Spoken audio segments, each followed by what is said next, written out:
Thank you very much, Jeff. This is Community Comment. We want to thank you for joining us today. We're going to talk about a wide range of topics with Jim Bublitz. He's the safety officer of the CLR Fire Department. That's Clyman-Lowell-Reeseville. And we have a lot of things going on with ways that they're able to improve their service to their communities, and talk about some fundraisers and some activity with an expansion of their facility that's going to serve everybody much better. Jim Bublitz, thanks for being with us. Thanks for having us. We appreciate it. Of course. Now, as we mentioned at the top of the show, CLR, Clyman-Lowell-Reeseville, that's a merger of 3 jurisdictions. When did that happen? I know it was probably a while ago, but we haven't really had a chance to talk about it. It's about 3 years ago. We're finding the same problem that all the fire and EMS are, shortage of volunteers. And so combining our departments together has made it a lot easier, a lot better to be able to handle, especially daytime calls. We have difficulty with a lot of people in working outside the communities. So whenever there is a EMS call or a fire call, all 3 units are now one, and they're notified, and it has been improved a lot to the capabilities of our department. That's a big problem all over rural Wisconsin and rural America, frankly, is what you just mentioned, the fact that it's hard to find volunteers. It's just not a lot of people to recruit from, and the people who are probably good candidates are very busy people. Yes, that's true, and we're finding that as a firefighter, you're finding out that your dedication to time it has a lot. There's training. The first within the first year of joining the fire department, you have to complete Firefighter 1, which is done through Moraine Park here in Beaver Dam, and their new facility in Horicon. But and then that is about a close to 100-hour course with that, of 80 hours of that, and there's hazardous material and other things that go with it. So that takes dedication, and that's either one night a week for 4 hours, or sometimes they offer it twice a week to shorten up the span. But it takes dedication, and then you have training and meetings, and basically our Monday nights are set for the fire department. Our second Monday of the month is our meeting, where we go through things and discuss what needs to be done and programs and things like that. The third Monday is EMS training. We have a first responder unit in each of the stations, and then on the fourth Monday we have training, and then if there's a fifth Monday, sometimes we have training also. Ironically, last night, being the first Monday of the month, we had Flight for Life come in and train with the fire department and the EMS, and the helicopter landed in Reeseville, and they talked to us about the safety and the issues of things that come with and the fire department usually sets up a landing zone for the helicopter, and they give us all the protocol of what needs to be done and how we communicate with them on what radio channel, and then the EMS works with them in transferring the patient. When you're recruiting people to be volunteers, what is the pitch you make to them? I imagine you're talking to people who have, the demands of a 40-hour-a-week job and probably a family too, Yep. and homes to take care of and a lot on their plate, maybe extended family as well. What do you say to them to try to make the case that being a volunteer firefighter is a worthwhile way to spend your spare time? Well, first of all, it's a community thing. It's being part of the community, and I also look at it like this: when you have a fire or you have a medical emergency, you want somebody to be there, and that's what we ask people to consider, especially nowadays, because, like I said, it's more and more, and like I said, we're close to 300. We're going to be on the road to 300 calls again this year with EMS and fire, and it takes a lot, and not everybody can make every call. So that's why we need to have more people. Especially daytime, we run short on people, and right away when it becomes a situation that looks like it be a large situation, we immediately start calling other departments in right away in the Mavis program. So. If people are watching on Daily Dodge TV and you saw me get out my phone, it's because I had to do some math. I wanted to figure out what 300 calls a year breaks down to. That's 6 a week, Yeah. give or take. Sometimes on a weekend, we can go out 4 or 5 times on a Friday, Saturday, especially holiday weekends. Yeah.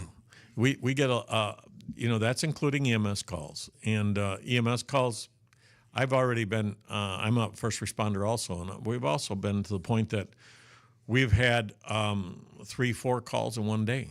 And it's just, not all of them very serious, but they're all important. And that's to the community. You're serving your community. When you take a look at how we help the other departments, we're close by to Juneau, Beaver Dam, Watertown, Waterloo, Columbus. They're running in the same situation, that they are shorthanded, so we are called to help them, and that's what we do, and we're glad to do it. You make a good point. It made me curious. Where would, and I imagine there are plenty of smaller communities that are underserved. Where would these communities be if not for the volunteers? What if there is an emergency and no one came, or no one came until it was way too late? And that happens.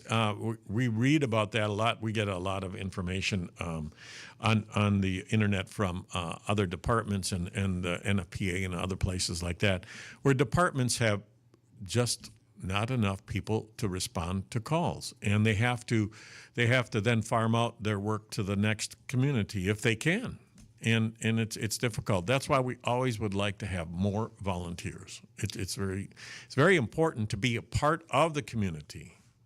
It certainly is. Jim Bublitz is the safety officer for the CLR Fire Department. That's a combination of Clyman, and Reeseville. And when we come back in just a moment, Jim, we're going to talk about a very good example of why your services are so important. And that was the tornadoes that we had in Dodge County last month, and the great efforts of the people in the community who volunteered and came out to help out. So we're going to take a quick break here, and then we'll be right back. You are watching and listening to Community Comment on WBEV 95.3, powered by Daily Dodge.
You, Jeff. We're talking with Jim Bublitz, a safety officer for the Clyman-Lowell-Reeseville Fire Departments, doing important work for the community, and no more so than the night of May 15th, which is a date that's going to stick in the minds of people around here for a very long time. Walk us through, Jim, if you would, please, your preparation for that night and your response to what happened. Well, the fire department was aware that we were, heading for some storm damage. As a matter of fact, messages came through on our phones and told us to be aware. And once the siren goes off, excuse me, once the siren goes off, we're required to go, the tornado siren, we go down to the fire station. Normally we go out and do tornado watch, but it was so fast, and so we were just at the station when it hit, which was good because we had a lot of people there, and we immediately, after the hail and the wind and the rain stopped, or the hail especially, we got out and started checking the community, and immediately found trees down, wires down, and roads blocked, and immediately started to help remove trees with our. We have fire department has chainsaws, and get the roads open. And as we were getting in some of these spots, some of the community was already there with chainsaws and cutting and helping. Our job, of course, was to help with that to actually to oversee it all so that there was safely done. But was interesting that the community came out in force and helped everybody. And there was trees in the middle of the road, blocking the road on Main Street from the south end to the north end. And it didn't take long, and there was people there, helping us get the chainsaws and get things cut up so that the road could open. There was some area where there was wires down, and we made sure that was safely watched until the electric company got there. They did a fabulous job of getting there right away. They came out of Watertown, and they were very, very responsive. And we would go around and making sure that people were safe. We didn't have much home damage other than hail damage to sidings and roofs. But the Kane Warehouse had lost part of its side of its building. The Kane Warehouse is a very large building, and part of that just blew right off and opened up the side of the building, and immediately there was people out there working and helping close that up.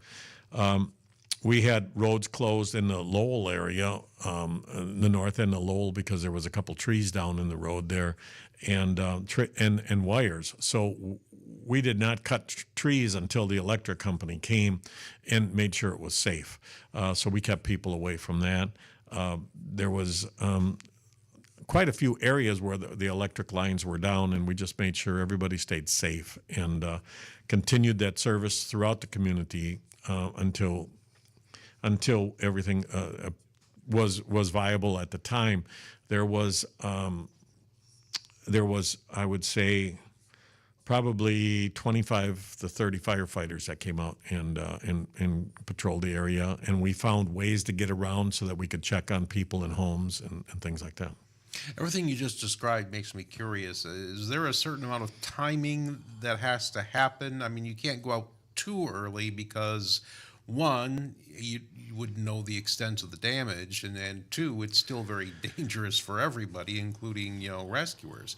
So do you have to sit back and wait a while, or do you just jump right in when it's apparent there's a problem somewhere? We jump in, and it's something, I guess, maybe. The old saying is some people run from a fire, we run into it. And that's part of our training. But we are trained to know what to do and where to go. So that's real important. Okay, terrific. That's I find that really, really interesting.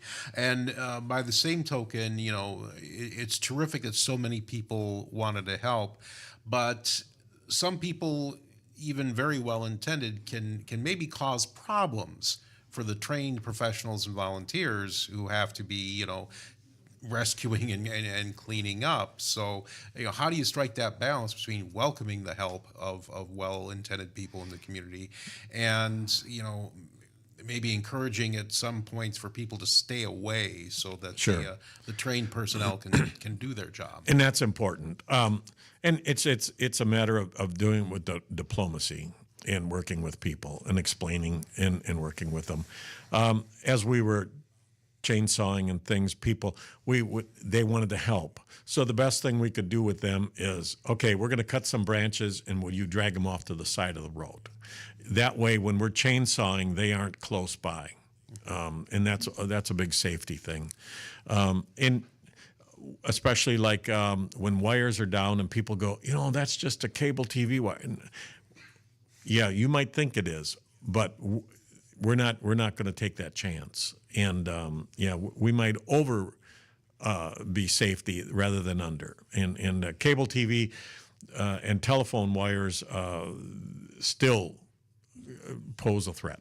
So we make sure people stay safe. And we posted trucks and we have one car too, and the car went out and surveyed the area and kept us informed of where we should be next. So one thing I remember getting the word out about that night too was encouraging people not to get in their vehicles and go sightsee. Rubbernecking, if you want to call it that, can be a big problem for people who are trying to help. It's a big problem, and they want to see the damage. They want to see what's going on, and it does nothing but hinder the people who are working and trying to clean up. And the electric company, the fire department, the DPW out there trying to clean up their streets, and people are trying to drive through and look at all the damage. Please, when this stuff happens, stay away. Unless you are a first responder of any type, fire, EMS, law enforcement, we'll organize if we need to have community help. And we did that the next day. We went to the park and cleaned up trees and stuff, and we asked the community to come and help us, and they did. I think that was a good opportunity, or it doesn't matter what I think, actually, Yeah. but it would seem that it's a good opportunity for people who did want to help, that maybe the next day and beyond were the best opportunities, perhaps. Yes. And in the park in Reeseville, we had a large tree, a very large tree. You and my arms together around it would hardly go all the way Oh, my around. goodness. And it blew down in the park, and there was no damage to anything else.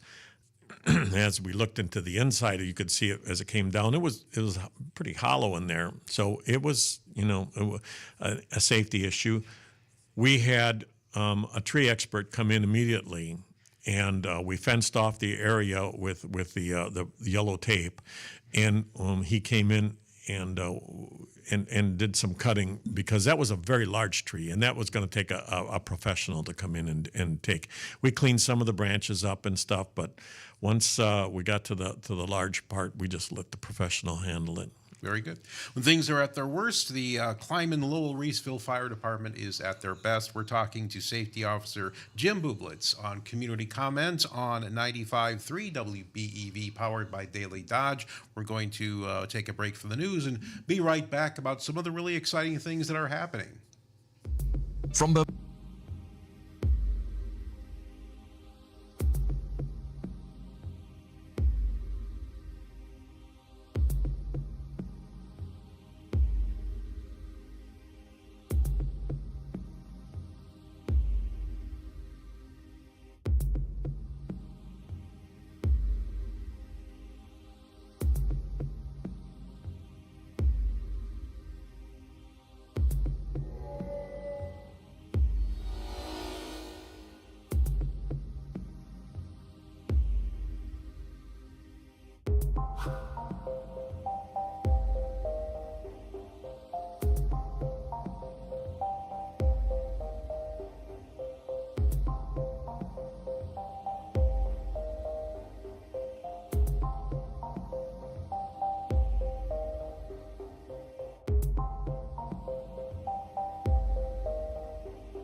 Thank you very much, Jeff. And we're talking to Jim Bublitz. He's the safety officer for the Clyman-Lowell-Reeseville Fire Department, doing all kinds of great things for the community.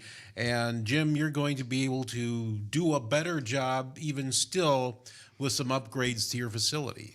Yes, thank you. We received a grant a few years ago that helped us update the Reeseville Fire Station, and the idea there, and we are using it right now. It's a nice addition to the community. Our goal is working on getting the bedrooms and the day room and the kitchen all set up for full-time EMS people, and that's our goal is about 2027 to get that done. We look for grants. We look for any type of help.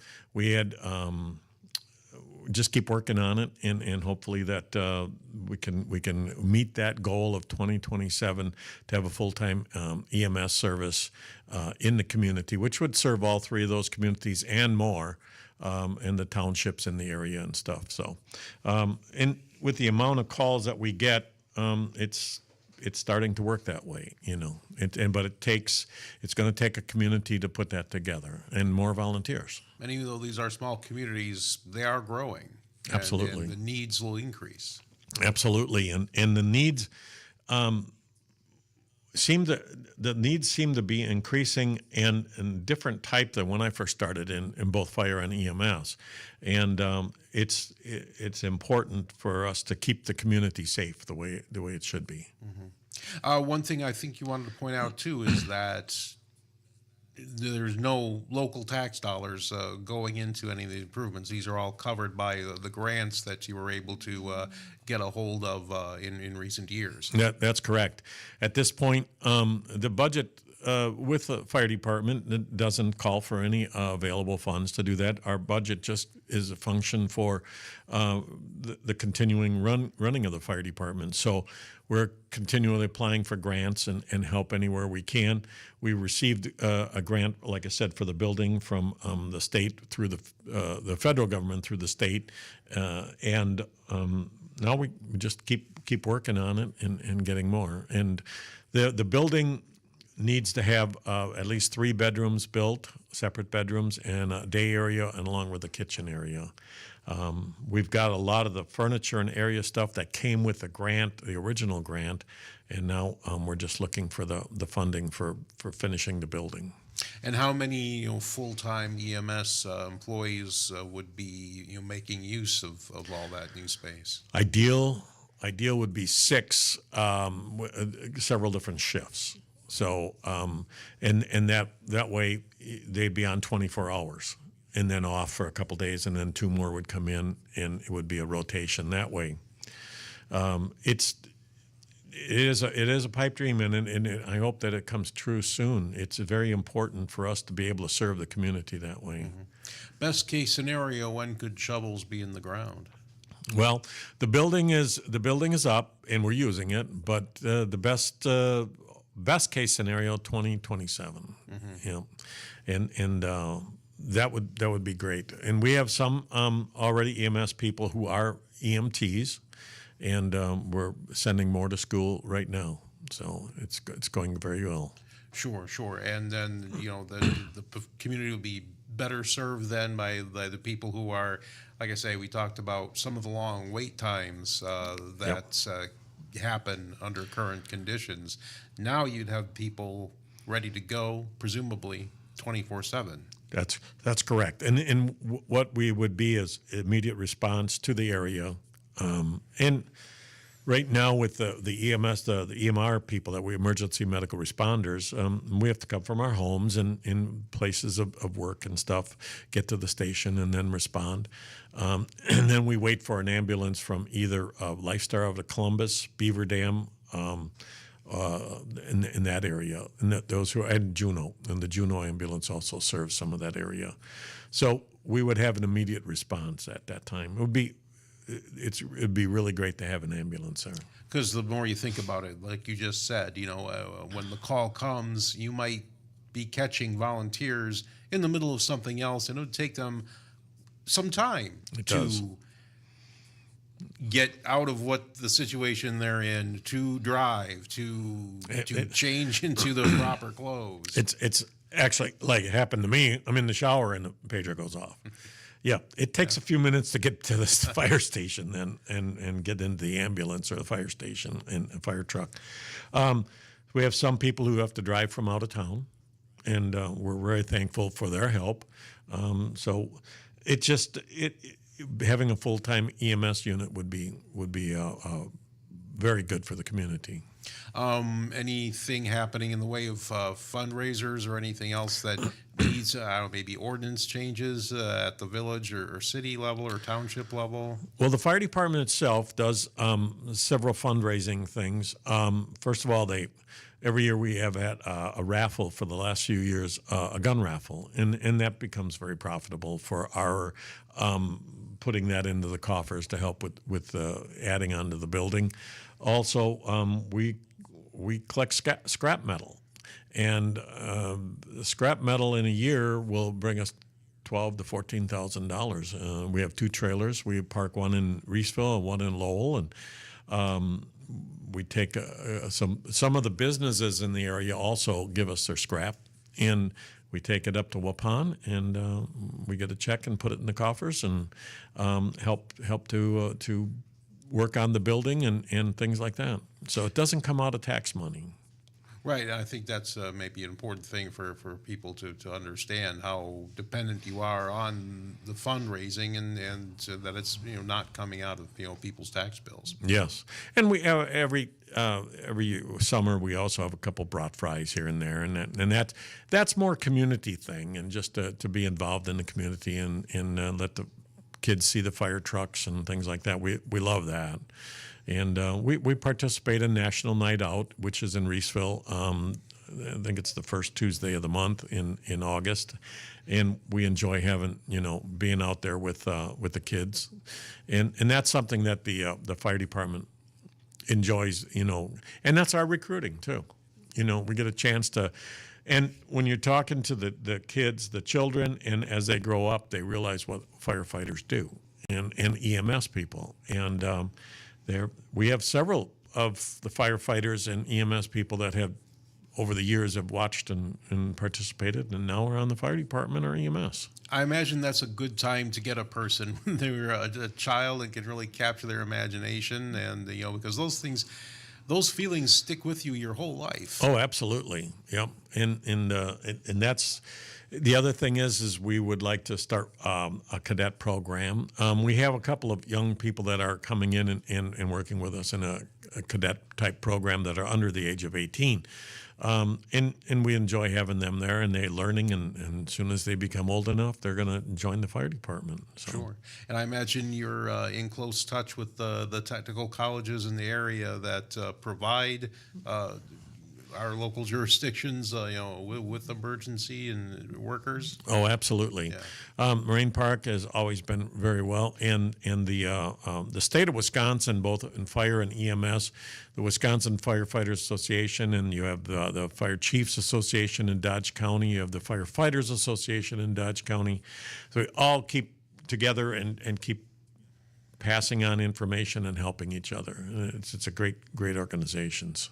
Very good. We're talking about all the things that rural fire departments do in Dodge County. We're talking with Jim Bublitz, Safety Officer for the Clyman-Lowell-Reeseville Fire Department. We're going to take a quick break here and be right back. You're listening to Community Comment on 95.3 WBEV, powered by Daily Dodge. Summer just got a whole lot hot.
Thank you, Jeff. We're talking to Jim Bublitz, safety officer for the Clyman-Lowell-Reeseville Fire Department, talking about all the good work that volunteer fire departments do for their communities, and in Clyman-Lowell and Reeseville in particular.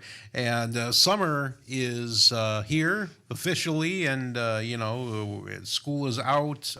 Memorial Day is behind us, and we are into summer now. It is June, and that's a time when a lot of people are out on the boats, out on the water, and people in your area will benefit from having some help too whenever things get a little hairy out on the water. Yes, we have a rescue boat, and it was given to us by the Fire Chiefs Association, and we house it in Reeseville in our new building. And we have a river going from Lowell all the way down to Mud Lake. And there has been occasions where we've had to go and help somebody or lost or whatever the case may be. Mud Lake is a big area. It's not a big lake, but it's an area that's kind of shallow, so you have to have a special boat so you don't get stuck on some of the bogs that are down there. So we practice that. We practice going down there and how to properly navigate the areas, and same thing on the river. Is it inexperienced boaters that cause a lot of the issues? What I hear repeatedly when I write stories about such things, the experts tell us that speed and alcohol are often big factors. What's going on when the rescue boat is called out? Yeah, it's usually you made a bingo on that one. It's usually alcohol and inexperienced and trying something that, if you will, stupid. Okay. Just to put it out there. Yeah. Yep. And we have not only the boat, but we have a Gumby suits that we can go in the water and do rescue. We also practice rescue on ice. So we have the Gumby suits that are they're like wetsuits. Sure. And I was assuming, but maybe people don't know. Describe us for us a little bit more about what. Yeah, it's a wetsuit that it's made big enough that it's not particular to one size in a general area, and it's waterproof. And we usually go up to the chest part with that, so that we can stay afloat and rescue what needs to be done. Really important, I imagine, in winter, but even in the warm weather months, the water is cold. It gives you that needle sensation if you're not dressed properly. Oh, absolutely. It's cold, and that's a river running through, and it's spring fed, so it does get cold. And we practice. We've had people fall in the into the river and get hurt by the dam in Lowell, and there we've had to go in and help rescue them out, and that's just part of being a firefighter and having those things and the training. And people think that we only just put out fires. We prevent fires, we do rescue, we help the community. We're glad to help in any time that people need help. That's an important thing to point out, because it seems that just about any emergency situation, among the vehicles you'll see racing to the scene are fire trucks, whether or not there's a fire or not. That's correct. Car accidents. 99% of the time when you're a car accident, there's no fire, but we're there to be preventive for fire. We're also there to, especially on the highway, like Highway 26, part of Highway 26 is in our jurisdiction, and people don't slow down. So you put the fire truck so it's blocking the area so that you can safely, the firefighters and the EMTs and the first responders can work on any patients that need to be taken care of. And that's a real important thing. When you see something on the highway like that, I can't tell you how many times people don't slow down and just go right by and it's problematic. It is, and people just are in a hurry, and so we have to be on our guard.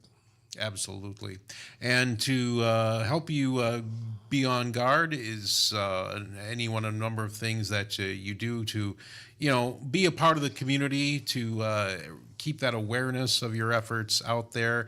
And something actually very fun is coming up, and that's a Harley ride raising money for a kids' burn camp. Yes, on the 12th of July, we'll have about 300 to 400 bikes for a short time in the afternoon stopping in Reeseville, and we'll have serving them snacks and drinks, and they're raising money for the burn camp.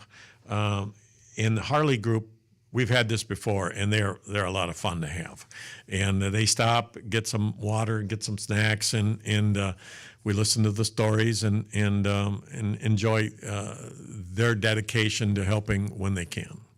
Where are they going from, and where are they going to? I am Is not it a stop on the exactly way sure back? exactly the whole route yet, but I do know that they'll stop, and probably one or two places we're going to have them, right in downtown Reeseville, and then we can reroute the traffic around, or at the park in Reeseville.